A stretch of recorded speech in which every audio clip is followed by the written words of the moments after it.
গল্পের নাম অদৃশ্য খুনি। একটা ছোট্ট গ্রাম।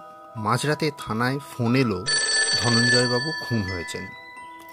পুলিশ ঘটনাস্থলে পৌঁছে দেখে দরজা ভেতর থেকে বন্ধ, জানলা বন্ধ, কিন্তু ধনঞ্জয়বাবুর নিথর দেহ পড়ে আছে মেঝেতে, গলায় দাগ স্পষ্ট। তদন্ত শুরু হলো। আশ্চর্যের বিষয়, ঘরের ভেতরে আর কেউ নেই। তাহলে খুনটা করল কে? পুলিশ তদন্ত করতে গিয়ে দেখে ঘরের পাশেই লম্বা একটা গাছ, আর গাছের ডালে কাঁচের বোতলের টুকরো পড়ে আছে। সন্দেহ হয়, ছাদের দিকে নজর দেয় তারা।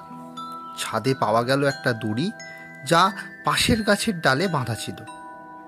সত্যিটা সামনে এলো, খুনি বাইরে থেকে কাজটা সেরে ফেলেছিল। সে গাছের ওপর থেকে দড়ি ফেলে দিয়েছিল। ধনঞ্জয়বাবু জানতেই পারেনি